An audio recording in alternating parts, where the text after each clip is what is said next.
네, 강연이 40분이죠. 네, 예.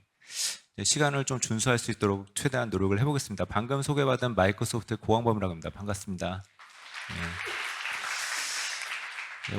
제 소개는 그냥 짧으니까 바로 넘어가도록 하고, 제 소개가 중요한 게 아니라 강의 내용이 중요하니까 바로 넘어가도록 하겠습니다. 오늘 제가 준비했던 내용들은 어쨌든 저희 마이크로소프트하고 오픈AI하고 무슨 회사인지도 궁금해하시는 분도 많은 것 같고, 그런 내용들도 있고요.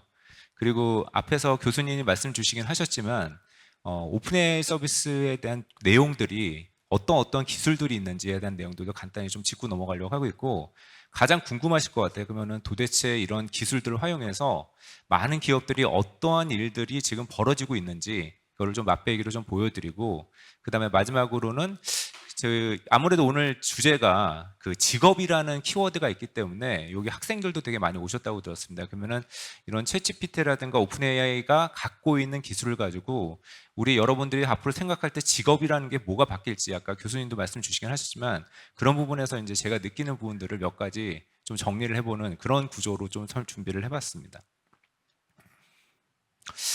저희 마이크로소프트가 창립 연도가 1975년도예요. 그래서 어떻게 보면 한국 만으로 이제 47년 된 어떤 중년 기업인데, 여기 창업자가 지금 보이시는 빌 게이츠라는 분이십니다. 이 빌 게이츠 회장님이 전 회장님이죠. 지금은 이제 노르노션이니까 대주주도 아니시고, 이분이 이제 챗GPT라는 기술이 딱 나왔을 때 하셨던 말씀 중에 하나가 이제 AI 시대가 이제 시작이 됐다라고 선언을 하셨는데, 이분이 얘기하셨던 게 본인이 인생을 살아오면서 가장 충격을 줬던 모멘트가 몇 번 있었다고 합니다. 첫 번째가 보면은 이제 GUI라고 해서 이제 유저 인터페이스, 그래픽 유저 인터페이스라는 게 딱 나왔었을 때, 이걸 가지고 뭔가 사업을 해야 되겠다라고 해가지고, 여러분들이 잘 아시는 윈도우라는 거 있잖아요. 예전에는 다 코딩을 해야지 컴퓨터를 열고 끄고 뭐 이럴 수 있었는데, 실제 이제 유저 인터페이스에서 마우스로 클릭하고 해가지고 뭔가 내가 하고 있는 업무를 할 수 있었던, 이런 걸 가지고 이제 세상을 바꿀 수 있겠구나, 이분이 하나 느꼈었던 게 있었던 것 같고,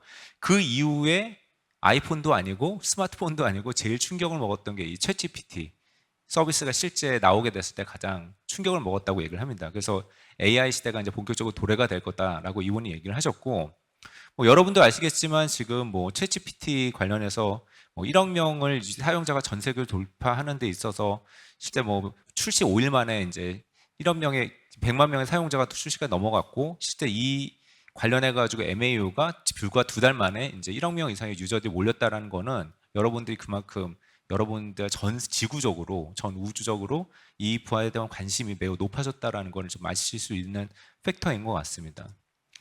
근데 아까 교수님도 잠깐 말씀을 하셨는데 그게 길게 말씀하지는 않으셨어요. 혹시 여기서 챗GPT를 실제로 한번 써보신 분 계세요? 손을 한번 들어보실까요? 되게 보니까 50% 이상은 되시는 것 같네요.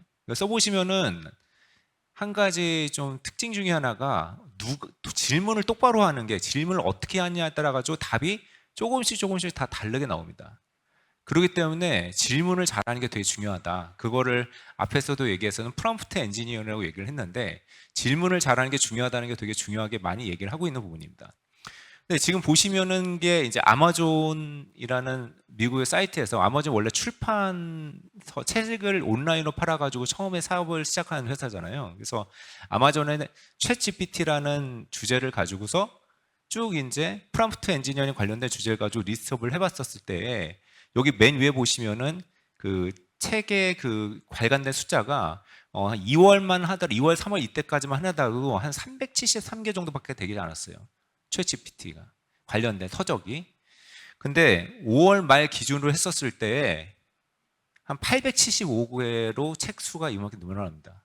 실제 많이 써보니까 사람들도 질문을 똑바로 하는 게 되게 중요하구나. 같은 결과값을 내는데도 양질의 결과값을 내는 데서 질문을 똑바로 하는 게 중요하구나라는 것을 인지를 했고, 이거에 관련해서 어떻게 하면 질문을 똑바로 할 수 있니, 어떻게 하면 답을 잘 이끌어낼 수 있니, 이런 관련된 서적들이 계속해서 쏟아지고 있습니다. 제가 사실은 8월 달에는 검색을 해보지 않았어요. 얼마만큼 책이 있는지. 근데 제가 아마 장담하는데 1000권은 이제 넘지 않았을까 생각을 하고 있습니다. 그만큼 챗GPT라는 용어를 했을 때 여러분들이 되게 중요하게 갖고 있는 키워드 중에 하나가 질문을 똑바로 하는 게 중요하다는 게 있고, 뭐 다른 언어로 이제 프롬프트 엔지니어링 이런 게 되게 중요하다는 거를 잘 이제 염두에 두고서 머릿속에 기억을 남고서 진행을 하는 게 되게 중요할 것 같고요. 네, 저희 마이크로소프트도 챗GPT의 투자자긴 하지만 저희가 이런 AI에 대해서 전혀 일을 안 했냐? 그건 아니고요. 사실은 저희가 과거에 그 AI에 관련해서도 여러 번 서비스를 진행했던 사례가 있습니다.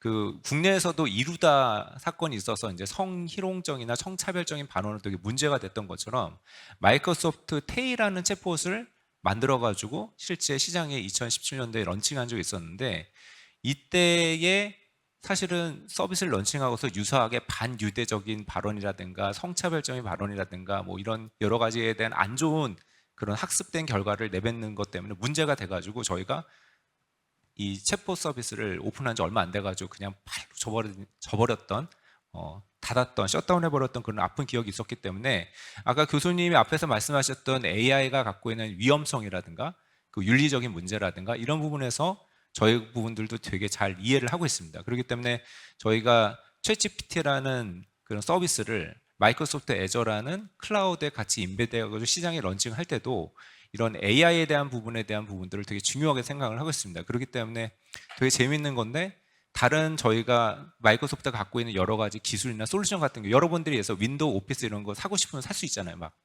시중에서 여러분들이 사겠다고 하면은 그리고 기업들이 저희 마이크로소프트 클라우드를 쓰겠다고 하면은 막 쓰게끔 해주는데 유일하게 이 오픈 AI 서비스만 하더라도 너가 어떤 목적으로 쓸 거냐, 어떤 사업 용도로 이 오픈 AI 서비스를 쓰려고 하느냐라는 걸 저희가 심사를 하고 발급을 해줍니다. 그만큼 이런 AI에 대해서에 대한 책임감에 대한 무게를 저희 마이크로소프트도 크게 느끼고 있는 부분들이 하나의 추가적인 어떤 말씀드리고 싶은 부분이고요. 이 오프레인이라는 회사는 전체 임직원이 400명이 퇴되지 않는 그런 되게 작은 회사입니다.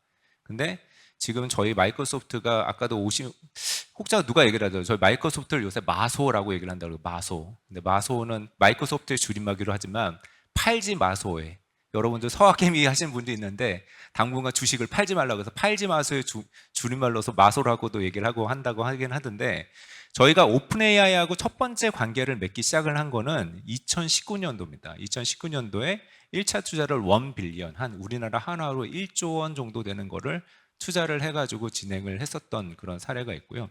그 이후에 저희가 마이크로소프트가 애저 오픈 AI하고 되게 긴밀한 관계를 하면서 지금 여러분들이 아시는 10빌리언의 인베스트먼트를 올 1월에 집행을 했었던 이건 사실은 3차 투자입니다. 그만큼 2019년도에서 2023년까지 얼마 기간이 되진 않았지만 이 기간 동안에 오픈 AI가 갖고 있는 여러 기술들이 저희 마이크로소프트의 마이크로소프트 애저라는 클라우드 인프라에서 잘 구동될 수 있도록 저희가 숙련도의 어떤 과정을 거친 이후에 시장에게 어떤 자신감이 있었을 때 공개를 했던 케이스고요. 지금 저희가 뭐 신문의 기사도 나오긴 했지만 마이크로소프트가 오픈 AI의 49% 지분을 갖고 있는 1대 주주이긴 합니다. 뭐 1대 주주라고 해서 그럼 저희가 마이크로소프트가 오픈 AI를 마음대로 할 수 있냐 이런 건 아니고요. 미국에서는 이제 쿠팡 때문에 유명해지긴 했는데 의결권이 있는 주식을 얼마나 갖고 있느냐가 되게 중요한 그런 거긴 한데 저희가 오픈 AI가 사업이 독립적으로 진행될 수 있도록 그런 부분에 대한 안정 장치는 당연히 보장이 되어 있지만 어떤 일제 주주의 역할을 하고 있긴 그런 두 기업이 간의 관계는 그러하다고 말씀을 드릴 수 있을 것 같습니다. 제가 오픈의 서비스라고 얘기를 가능한 게 뭐냐라는 거를 좀 정리를 했는데요. 아까 앞에서 교수님도 동일하게 말씀을 주시긴 하셨어요. 이게 생성이잖아요. 만드는 거. 생성이라는 건 만드는 건데 크게 세 가지를 생각하시면 될 것 같습니다. 첫 번째는 우리가 여러분들이 쓰시는 챗 GPT처럼 글을 생성하는 겁니다. 글을 생성하는 거고 두 번째는 아까 교수님도 코드를 생성하는 건 더 쉽다라고 말씀을 하셨잖아요. 저희 마이크로소프트 그걸 충분히 이지를 하고 있어가지고 이 오픈 AI 기술을 써가지고 제일 처음 만든 게 GitHub 코파일럿이라는 상품입니다. 코딩을 자동 생성해주는 그런 기능을 제일 먼저 했고 그 GitHub 코파일럿의 가장 근간이 되는 오픈 AI 기술이 코덱스라는 기술입니다. 이것도 생성이에요. 코드를 생성해주는 거예요. 개발 코드를 생성해주는 거. 세 번째가 아까 잠깐 보셨던 이미지를 생성을 해주는 겁니다. 그래서 그거를 달리라고 얘기를 하는데 달리2라고 얘기를 하는데 이거는 글로 내가 그림을 이미지를 생성해 줘라고 얘기를 하면은 지금 보시는 것처럼 하얀색 샴 고양이를 이미지를 만들어줘라고 얘기하면은 이런 이미지를 만들어주는 겁니다. 그렇기 때문에 여러분들은 이제 여기 이제 대학생 분들도 계시고 아마 이 오픈AI가 갖고 있는 기술이 뭐가 있냐라고 누군가 친구들한테 질문을 받아보신다면은 오픈AI라는 회사가 갖고 있는 생성이라는 기술은 세 가지가 있어. 글을 생성해 주거나 이미지를 생성해 주거나 개발 코드를 생성해 주는 거야 라고 이렇게 얘기를 해주시면 될 것 같습니다.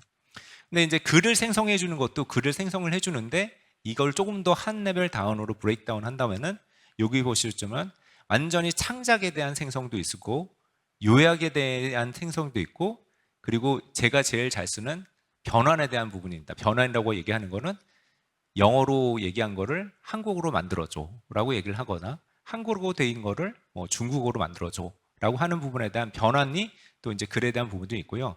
이 앞에 글에서 만들었던 이런 부분들은 고스란히 그 개발 코드에 대한 부분도 적용이 가능합니다.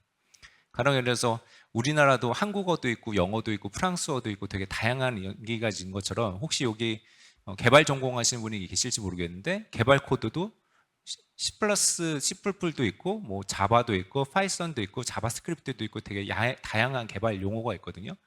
근데 자바스크립트로 작성된 거를 파이썬으로 바꿔줘 라고 하는 변환들도 이 오픈AI가 갖고 있는 코덱스라는 기술을 통해서 가능한 부분들이 있습니다. 그리고 마지막으로는 이미지 생성에 대한 부분들이 있고 이거는 앞에서 교수님도 보여주셨던 부분이 있기 때문에 이건 간단히 하고 넘어가도록 하겠습니다. 근데 이제 챗GPT라고 얘기를 하면은 GPT 3.5 기술이 인베드가 돼 있다라고 얘기를 합니다. 그러면은 GPT-4 라는 기술이라면 혹시 여기서 챗GPT 써보신 분은 손을 드셨는데 월 20불 더 내고서 그 오픈AI에서 얘기하는 그 원슬리 정액제를 사용해서 GPT-4 쓰시는 분들도 계신가요?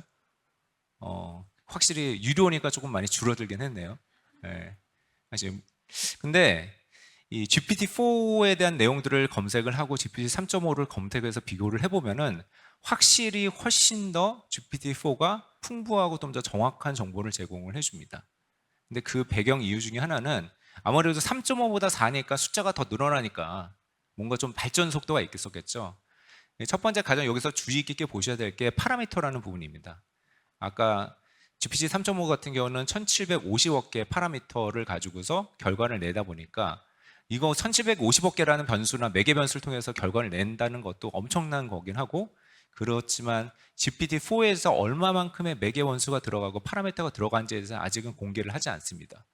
다만 저희 내부적으로 보기에는 적어도 수조 원대의 파라미터가 들어가지 않나라고 예상을 하고 있고 그거에 대한 차이로서 보시면 아시겠지만 여러 가지 이 과거에 여러분들이 보면은 챗GPT 우수한 공연에다 뭐 변호사 시험을 얼마나 우수한 성적으로 패스를 했냐 뭐 아니면 상위 몇 퍼센트의 그 SAT 점수로 총괄을 했냐 이런 부분들을 가지고서 GPT 3.5나 4에 대한 어떤 우수성을 판별해 나가는 그런 부분이 있었는데 여기도 보시면은 맨 밑에도 좀 나와 있긴 했지만 아까 변환이라고 하는 트랜슬레이션 아니면 번역 이런 부분에 있어서도 언어에 대한 정확도도 70.1% 그리고 뭐 한국어에 대한 부분들은 3.5 때는 공개하지 않으면 한 77%까지 되게 높아진 부분이 있습니다.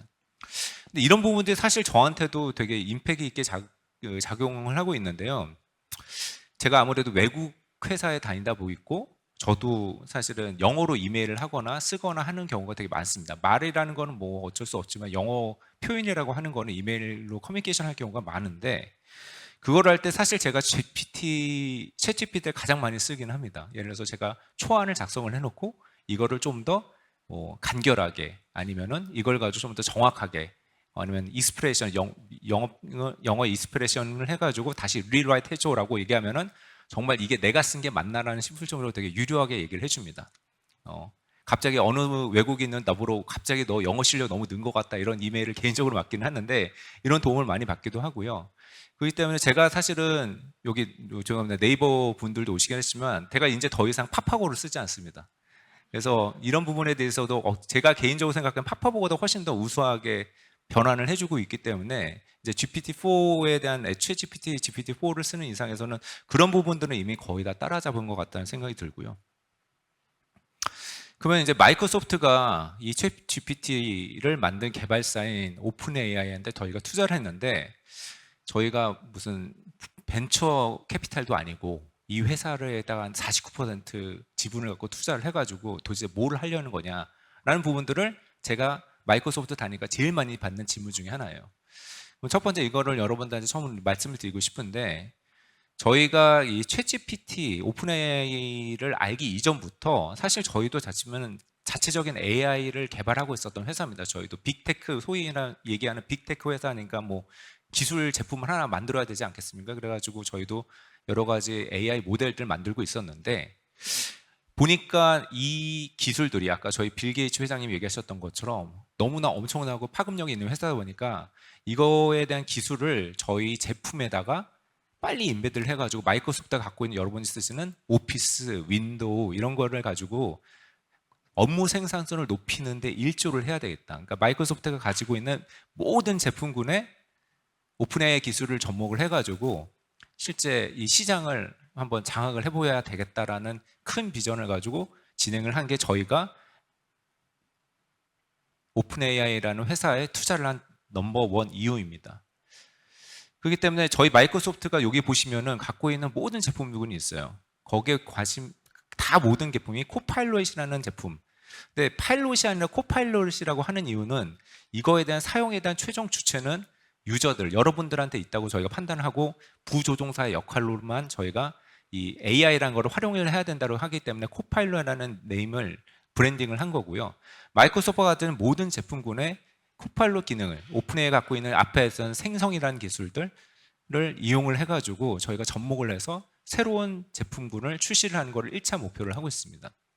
저희가 이메일이라든가 아니면 뭐 파워포인트라든가 아니면 워드라든가 저희가 마이크로소프트가 갖고 있는 소프트웨어뿐만 아니라 혹시 여러분들 팀즈라는 거를 써보셨는지 모르겠는데 그 팀즈를 통해서도 코파일럿이라는 기능이 인베드가 되고 해서 되게 많은 제품에 대해서 이미 인베드된 기능이 런칭이 되고 시제품이 보여지긴 했지만 제가 이걸 다 보여드리면은 주어진 40분을 도저히 소화할 수가 없어서 이 중에 하나인 엑셀에 대한 부분에 대한 코파일럿에 대한 부분들을 가지고서 동영상을 시연하도록 하겠습니다.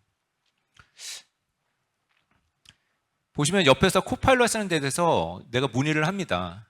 이 데이터를 분석을 해줘라고 하면은 키워드를 가지고 이렇게 분석을 해줍니다.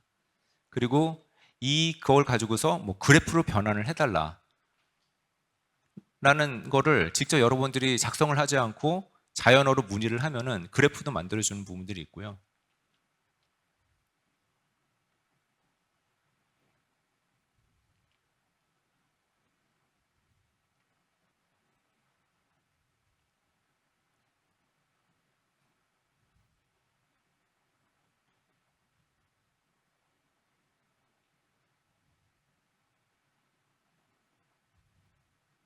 그 여러분이 갖고 있는 여러 가지 데이터를 가지고 어떤 부분만 캡처해서 보겠다. 그리고 그거에 대한 데이터에 대한 임플리케이션이 뭐다.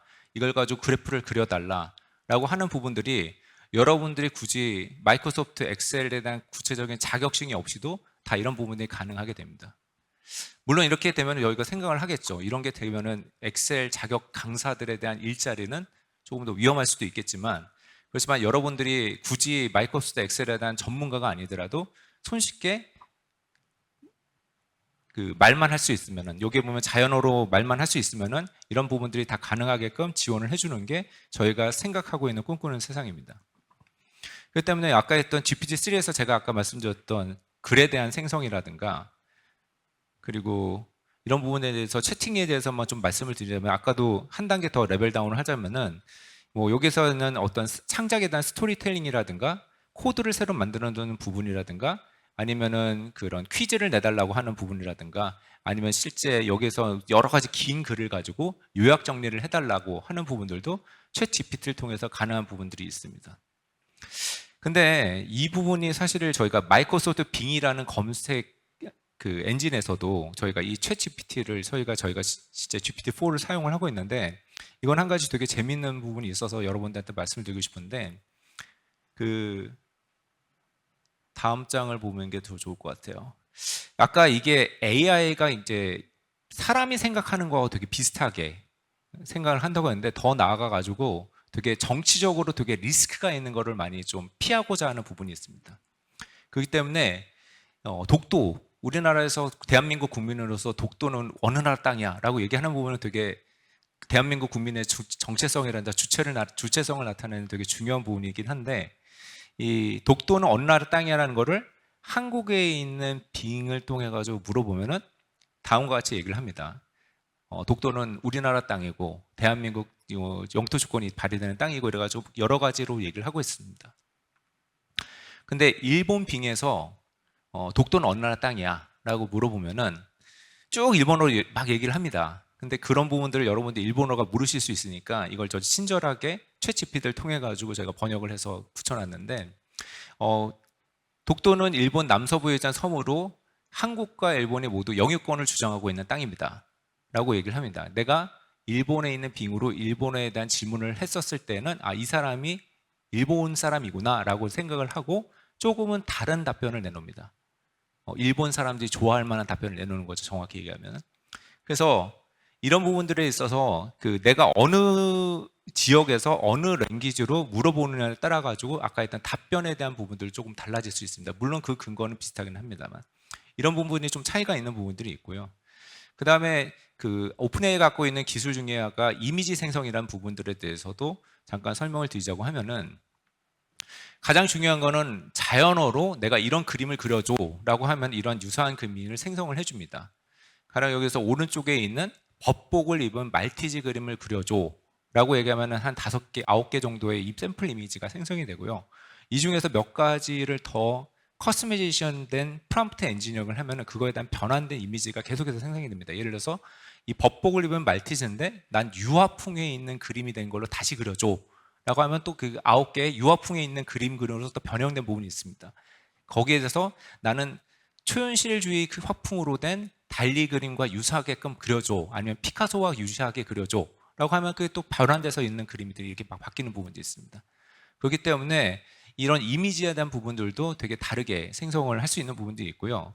사실 제가 이런 오픈AI 갖고 있는 여러 가지 기술들을 저희 고객분들이라든가 아니면 기업을 운영하시는 분들한테 얘기를 딱 했었으면은 이분들이 이걸 봤었을 때 이런 말씀을 하시더라고요. 여러분들의 직업하고 연결이 될 수 있는 부분이기도 한데, 제가 이제 갖고 있는 저희가 담당하고 있는 이제 고객사 중에 하나가 이제 명함 같은 거를 저장을 하면은 이제 자동으로 여러분들이 휴대폰에서 할 수 있는 그런 회사를 운영하시는 분인데, 이걸 딱 봤었을 때 그 회사에서 그 회사에서 정기적으로 어떤 홍보 기사라든가 아니면 그날의 뉴스라든가 이런 거를 취합을 해가지고 매일 이게 샌딩을 해주시는 것 같은데 거기에 가끔 이미지가 들어갈 때가 있나 봐요. 근데 이게 풀타임 잡은 아니니까 매번 그 이미지를 생성을 하는데 디자이너를 상주로 둬야 되냐? 아니면은 그거를 이제 파트타임에 돌려야 되나? 이런 부분에 대해서 되게 고민을 하고 있었는데, 이 얘기를 하고 나니까 첫 번째 그분이 하시는 말씀이 그 이미지 생성하는 거를 이걸로 맡기고 그 직원은 없어도 되겠네요. 그걸 프리랜서로 돌려도 되는 게 아니라 아예 그냥 그 직원에 대한 자본 저희가 고려를 하지 않아도 되겠네요 라는 피드백을 준 적이 있습니다. 그만큼 이런 기술들이 하나 여러분들 제가 이제 설명을 드릴 때마다 많은 기업에 있는 관계자분들은 이 기술을 어떻게 사용할까라는 부분들이 이런 분들 머리에 다 있으신 것 같아요. 그렇기 때문에 답은 현장에 있다라는 생각들이 제가 이제 이런 세션을 많이 진행을 하고, 그리고 이런 기술들을 많이 여러분들한테 설명을 하면서 갖고 있는 하나의 좀 레슨스를 얻은 것 같고요. 세 번째는 이런 코딩에 관련된 부분들은 아까 제가 모두에도 말씀드렸듯이 마이크로소프트가 갖고 있는 자회사 중에 하나 깃허브라는 데가 있습니다. 아마 컴퓨터 프로그래머 엔지니어링 하신 분은 다 익숙한 회사일 것 같은데, 이 깃허브에서 깃허브 코파일럿이라는 거를 이 코덱스 기술을 통해서 제일 처음에 이제 런칭을 했고요.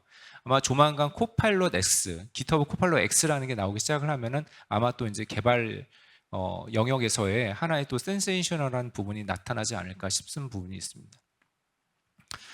모두 말씀드리면서 이것도 기본적으로 파파고처럼 개발 언어를 변환해주는 부분들이 가능합니다. 그리고 개발을 어떤 자연어로 얘기해서 어떤 코드를 생성해달라고 요청을 하면은 자동으로 코드 프로그램이 생성이 되는 부분들이 있습니다. 그래서 이런 코덱스 관련된 기술들에 대해서 제가 공지를 했었을 때 많은 이제 개발 CTO 분들이나 이런 분들이 얘기하시는 부분이 뭐냐면은 개발에 대한 생산성들이 상향 평준화가 될 수 있겠다라는 얘기를 한번 하시는 부분이 있고요. 아마 여러분들 중에서 잡을 선택하실 때에 LG CNS라든가 SK CNC라든가 이런 SI 회사들, 이런 SI 회사들한테 굳이 이만큼에 대한 개발 인력이 필요한지를 문의를 할 수도 있을 것 같다라는 얘기를 합니다. 그러니까 이 코덱스라는 기술이 런칭하기 시작하면서 저희 마이크로소프트뿐만 아니라 이제 많은 이제 해외에서 일어나고 있는 일들은 예전에는 사실은 은행권에 전통적인 은행권에 뭐 코블 뭐 여러분들 잘 들어보지는 못하는 올드 랭귀지로 개발된 차세대 시스템이 있었는데 시장에 그 개발자를 구할 수가 없어가지고 그냥 내버려두고 있는 데가 많았어요. 그리고 우리나라에서도 이커머스라는 회사들, 전통적 이커머스 회사는 PHP라는 개발 언어로 되어 있기 때문에 PHP 개발자를 구할 수가 없으니까 그런 차세대 변환이나 이런 걸 엄두에도 못 냈던 그런 부분들이 회사들이 있었는데 이 코덱스라든가 이 깃허브 코파일럿을 이용해서 지금 많은 움직임이 일어날 수 있는 게 그런 회사들이 다 최근 사람들이 많이 쓰는 파이썬이라든가 자바스크립트 이런 개발 언어를 기반으로 된 사이트로 다 리뉴얼하는 작업들이 해외에서는 엄청나게 발생을 하고 있습니다. 그것도 사실은 이런 기술들이 갖고 온 큰 변화 중에 하나라고 말씀을 드릴 수 있을 것 같고요. 그리고 남은 시간 동안 제가 좀 말씀드리고 싶은 거는 도대체 아까 얘기했던 이미지 생성, 코드 생성, 그 다음에 그 언어에 대한 생성을 기반으로 해가지고 도대체 아까 했던 마이크로소프트가 마이크로소프트 솔루션을 한 단계 업그레이드 하려는 건 알겠는데 도대체 이거를 그러면 다른 일반 기업들은 이 기술을 가지고 뭐 하려고 하는지에 대한 부분들을 저희가 좀 정리를 해봤는데 크게 4가지 유형 정도로 정리가 되는 것 같습니다. 첫 번째는 어떤 컨텐츠에 대한 새로운 크리에이션입니다. 제일 많이 사용하고 있는 시나리오 중에 하나가 컨택 센터인데요. 콜센터. 그래서 콜센터에서 여러분들 뭐 경험을 해보시면 아시겠지만 첫 번째로 콜센터를 대응을 하다가 이분이 자기 전문 영역이 아니다 싶으면은 다른 전문화된 콜센터로 넘기는 부분이 있습니다. 예를 들어서 제가 뭐 얼마 전에 여행 그런 것 때문에 뭐 이제 여행사한테 컨택을 했는데 해외 해외 항공권 관련된 구매는 제 담당이 아니어서 다른 사람을 넘기겠습니다라고 얘기를 한다거나 아니면은 뭐 카드 같은 경우도 카드 회원 가입에 대한 부분을 얘기를 하다가 카드 론에 관련된 얘기로 전문적으로 넘어가려고 한다면은 전문 상담으로 연결하겠습니다라는 얘기를 할 텐데 그런 넘어가는 순간이 있어가지고 실제 앞에 서 있던 상담원들이 어떤 기록을 가지고 어떤 대화 내용이 있는지를 챗GPT를 통해서 고객과 이제 얘기했던 내용, 상담 내용을 녹취를 하고 그거를 서머라이제이션해서 다음 사람들이 상담에 들어갔을 때 앞에 있었던 상담원과의 어떤 기록과 어떤 컨택이 있었는지 한눈에 파악할 수 있게끔 도와주는 거. 이런 부분들이 실제 이 컨택 센터에서 많이 일어나고 있는 챗GPT 기술과 컨택 센서를 한 단계 업그레이드하기 위해서 벌어지고 있는 일들이 좀 있는 부분들이 있습니다.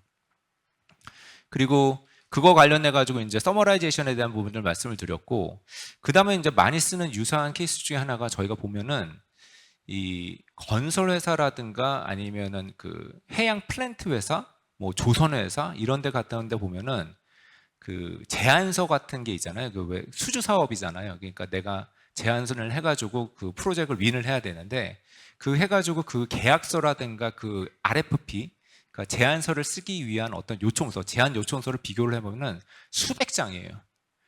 그리고 계약을 하려다 보면은 이 계약서에 대한 독소 조항 같은 거를 실제 식별을 하고 그거를 파악하는 데 있어서 엄청난 시간과 노력과 이런 부분이 들어갑니다.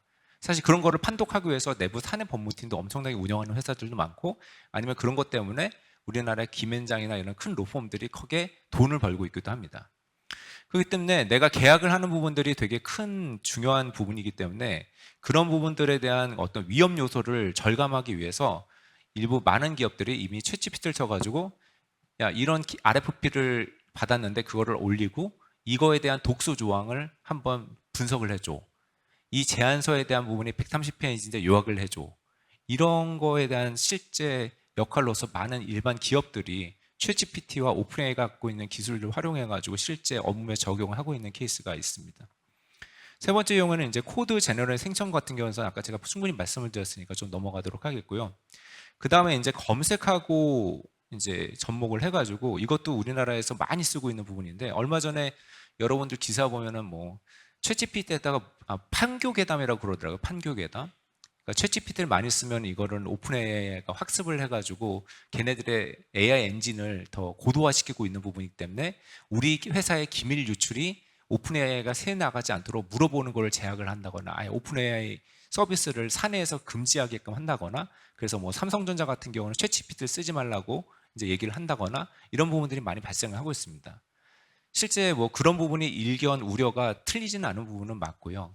그렇기 때문에 어떻게 하면 안전하게 내 기업이 갖고 있는 데이터를 기반으로 챗GPT를 잘 쓸 수 있을까라는 부분에 대해서 그런 거에 대한 요청사항이 저희한테 상당히 많은 부분이 있습니다. 사내에 있는 안전한 그 보안망에서 사내 임직원들이 안전하게 챗GPT 서비스를 활용할 수 있는 부분들 이런 부분에 대한 문의가 저희한테 제일 많은 다가오고 있는 부분들이 있는 것 같습니다. 그래서 몇 가지 사례를 들자면은 이제 글로벌 사례긴 하지만 모건 스탠리 케이스입니다. 모건 스탠리 같은 경우에 보면은 자산 관리 하시는 분들 있잖아요. 고객들 오면은 자산을 맡기고 그거에 대해서 이제 상담을 하고 어떤 제품을 상품을 추천하고 이런 부분이 있었을 때에 이 챗GPT를 활용해 가지고 자산 관리 담당자가 내가 갖고 있는 우리 회사가 갖고 있는 취급하고 있는 상품에 대한 부분들을 이 내가 상담하고 있는 고객들의 투자 성향이라든가 이런 걸 분석을 해가지고 이거를 추천해주게 하는 서비스 이런 부분들을 이미 사내에 챗GPT와 결합을 해가지고 이 적용을 하고 있는 사례가 이제 첫 번째 사례가 있을 것 같고요. 두 번째는 이거는 저희 마이크로소프트 내에서는 되게 유명한 사례이긴 한데 아마 여러분들은 좀 회사가 생소할 수도 있을 것 같습니다. 카맥스라는 회사가 뭐냐면 우리나라의 보배드림이라고 생각하시면 돼요. 중고차 거래 사이트라고 생각하시면 될 것 같은데 이 회사들 같은 경우에 가장 큰 어려움 중에 하나가 회사에 대한 업력은 되게 됐으니까 중고차 매물들이 엄청나게 많아요. 사진 올라온 것도 많고 리뷰도 많고 근데 이거를 예를 들어서 새로운 그 사이트로 이관을 해가지고 새로 업데이트를 하고 사진을 올리고 거기에 대한 그 사진에 기반으로 해가지고 이건 어떤 차량이다라는 거를 다 써머리하고 하는 데 있어서 엄청난 노동력이 발생을 하는 거죠. 근데 이거를 챗GPT와 오픈AI가 갖고 온 기술을 써가지고 실제 이거를 되게 쉽게 차량에 대한 그 사진을 판독을 해가지고 그거에 대해서 요약 정리를 하고 그거를 사진에서 옮기고 그리고 리뷰했던 글들을 옮겨서 예를 들어서 고객 입장에서 사진을 봤는데 이건 2021년도 소나타인데 실제 글에 대한 내용은 2022년도 소나타에 대한 내용이 하면 엄청나게 컴플레인을 받을 수 있는 리스크가 있잖아요. 이런 것도 사전에 다 검증을 하고 이런 거를 이제 오픈AI가 갖고 있는 챗GPT 플러스 여러 가지 기술을 통해 가지고 실제 구현을 하게 됐습니다. 그렇기 때문에 거기 있는 CTO가 말씀하시기를 수작업이면은 아마 11년이 걸릴 업무를 불과 몇 달 만에 처리를 했다라고 얘기를 합니다. 그만큼 업무 생산성에 있어서 획기적인 개선을 하게 된 거죠. 예. 이거는 여러분들이 조금 아시는 사례일 것 같습니다. 여기 로고 보시면 알겠지만 메세스 벤츠의 케이스인데요. 이제 뭐 테슬라 때문에 워낙 유명해지긴 했지만 이런 전통적인 자동차 업계에서도 AI를 접목을 해가지고 다양한 시도들을 하고 있습니다. 그 중에 하나가 자율주행뿐만 아니라 여러분들 운전하면서 뭐 나 어디로 드라이브 해줘, 뭐 가까운 주유소로 안내를 해줘, 여기 근처에 있는 가까운 레스토랑을 안내해줘 라고 하는 부분들을 입으로써 얘기를 하면은 입으로 얘기했던 말로 얘기했던 여러 가지 여러분들의 지시사항들이 글자로 변환이 돼가지고 그걸 기반으로 해가지고 챗GPT를 통해서 이제 추천을 하게 하고 그거를 글자로 표현해 주는 게 다시 음성으로 대변을 하게 한다거나 그게 반영이 돼가지고 실제 여러분들이 운전하고 있는 내비게이션에 반영이 되게끔 하는 일련의 이런 과정들을 챗GPT와 오픈AI 서비스를 통해 가지고 메세스 벤츠에서 지금 구현을 하고 있습니다. 지금 이 관련된 부분들은 북미에서 출시되는 차량을 시범적으로 좀 90만 대를 기본으로 지금 진행을 하고 있고 이 관련된 부분들이 먼저 데이터가 축적이 되고 완성도가 높아지면은 전 세계에 있는 메르세데스 벤츠에 있는 모든 차량에다가 이런 기술들이 인베드가 될 예정입니다. 그럼 벤츠는 뭐 이렇게 진행하고 있지만 이분 테슬라 같은 경우도 오픈AI 기술을 써가지고 하고 있어요. 그래서 테슬라 같은 경우는 전체 다는 아니고 중국 쪽에서만 사용을 하고 있는데 아시다시피 중국 같은 경우 우리나라도 보면 사투리가 되게 다양하잖아요. 중국도 저는 뭐 중국을 자주 가보진 않았지만 중국의 여러 가지 성에 따라 가지고 발음 자체가 다 다르다고 합니다. 이번 중국도 이제 광동어하고 북경어하고 다른 것처럼 되게 말하는 톤이나 성조에 따라 가지고 그 내용들이 되게 다르다고 하는데 그런 거를 다 실제 고객이 얘기하는 거를 다 판단할 수 없으니까 테슬라랑 이제 오픈AI 저희 마이크로소프트랑 같이 해가지고 준비하고 있는 내용 중에 하나는 중국에 들어가는 테슬라에 대해서 음성으로 뭔가 지도라든가 여러 가지 길잡이라든가 이런 걸 문의를 했었을 때 정확한 결과값이 나올 수 있도록 하는 여러 가지 그런 테스트라든가 그런 작업들을 테슬라 중국하고도 같이 진행을 하고 있는 경우가 있습니다. 그거하고 되게 유사한 시나리오라고 보시면 될 것 같고요. 이거는 WNBA에서 있는 사례 중에 하나인데, 여러분들 이제 보통 보시면은 태블릿이라든가 아니면 TV를 통해 가지고 경기를 본다 라고 하면 경기 해설자들이 막 얘기를 하는 부분들이 자동적으로 이분들에 대한 스크립트를 자막화 해가지고 이 경기 해설자들이 무슨 내용을 하고 있다라는 거를 텍스트로 변환해 주는 거는 굳이 챗GPT가 아니더라도 흔히 할 수 있는 우리 저희 유스 케이스 중에 하나인데, 그걸 가지고서 또 그러면은 내가 갑자기 15분 지나서 딱 들어왔어. 근데 앞에 15분 내용에 대해 해설자가 얘기를 하고 있으면은 그 내용에 대해서 내가 놓친 15분에 대한 내용들 가지고 요약을 해주는 거를 챗GPT 기술을 써가지고 이게 접목하는 그런 케이스라고 보시면 될 것 같습니다. 그리고 이 경기가 끝나고 나면은 이 경기에 대한 전체적인 내용이라든가 요약에 대한 부분들을 챗GPT의 요약 기능을 활용해가지고 블로드에다 업데이트되고, 이런 부분에 대한 부분들을 실제 적용해서 활용하고 있는 사례입니다.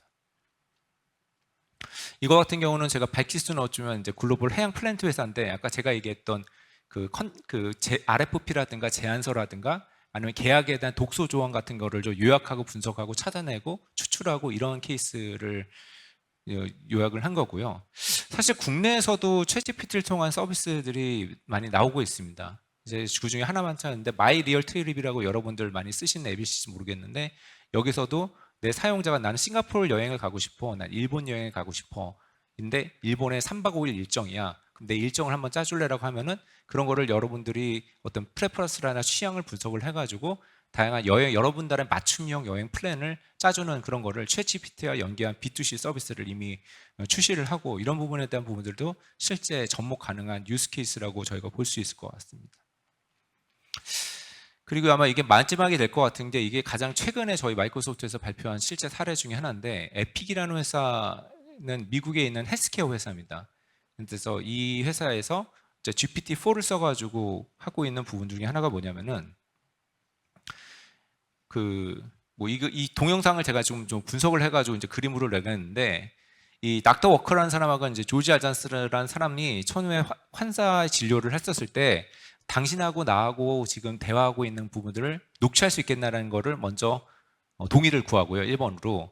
그러면은 이제 넥스라는 그 시스템을 통해 가지고 환자하고 있는 여러 가지 그 대화 내용들이 자동으로 스크립트가 됩니다. 조지 안단스는 환자에 대한 내용들에 대한 내용이 되고, 그 끝나고는 여러분도 병원 가보시지만 그 다음에 처방전 받기 전에 진료 기록을 업데이트 하잖아요, 의사분들이.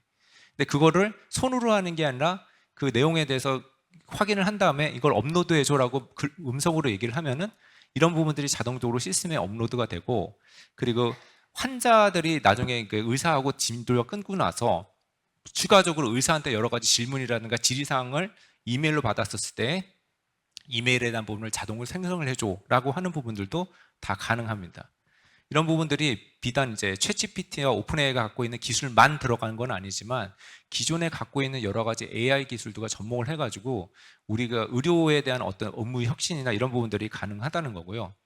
이거에 대한 결과를 통해서 여기 보시면 비즈니스 임팩트라고 제가 정의를 했겠지만, 의사들이 환자를 진료하는 데 들이는 시간이 5분이라고 하면은 그걸 정리하고 요약하고 하는 데 있어서도 한 3분 정도 가까이가 걸린다고 합니다. 그럼 그 3분 정도 가까이 된 시간을 주렴으로 해가지고 의사들이 더 많은 환자들의 환자에 대한 어떤 진단이나 진료에 대한 부분을 오롯이 집중할 수 있게끔 그렇게 도와주는 부분들이 있고, 그리고 의사들이 이런 거에 대한 계속해서 질문을 받고 이런 보면서 어떤 피로도가 되게 높아졌는데, 이런 부분에 대한 부분들을 피로도를 좀 번아웃 현상들을 좀 점감하는 그런 건 효과가 있다는 부분들이 발표가 된 부분들이 있습니다. 사실 저희 고객사 중에 하나가 우한 형제다라는 데가 있습니다. 우한 형제들에서 이런 챗GPT에 대한 여러 가지 기술들, 여러분들한테 지금 말씀드렸던 거와 유사한 세션을 제가 진행을 하자마자 사내 해커톤을 진행을 했었고, 그 사내 해커톤을 통해 가지고 실제 이틀 동안 진행을 해서 여러 가지 유스 케이스들이 발굴이 되었고, 그거를 지금 마이크로소프트 애저 오픈AI 기반으로 해가지고 준비 중입니다.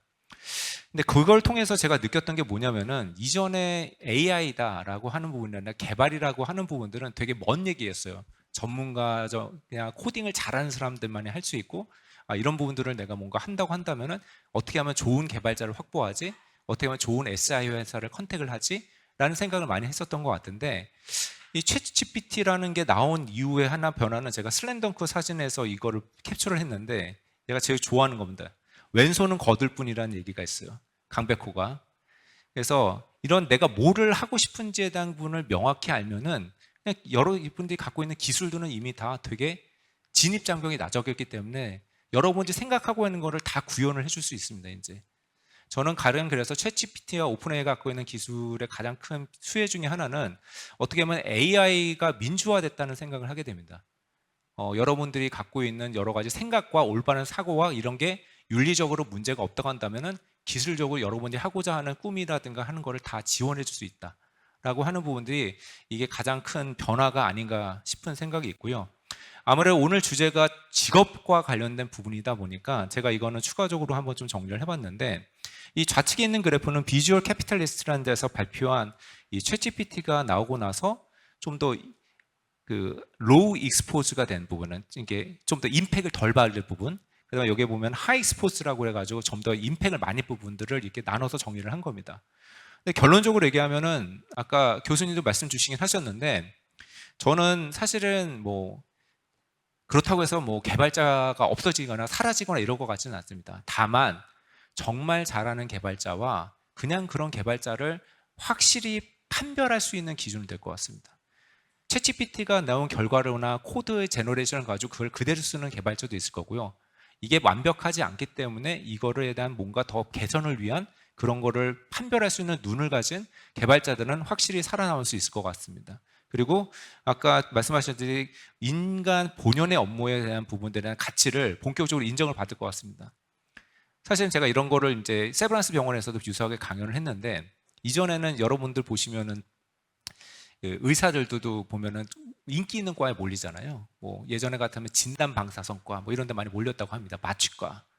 근데 진단방사선과는 이제 이 챗GPT 나오면서 인기 하락이 될 게 거의 99% 확실하고요. 왜냐하면 아무리 하더라도 챗GPT만 이미지를 정확하게 판독하기는 어려울 거기 때문에 오히려 지금 뭐 사람이 없다고 하는 산부인과, 흉부외과, 어떻게 보면은 의사지만 좀 더 강하게 노동력이나 정말로 정밀한 그런 거를 요하는 기술을 가진 그런 데에 대한 의사분들에 대한 그 가치가 좀 더 높아질 거라고 생각을 합니다.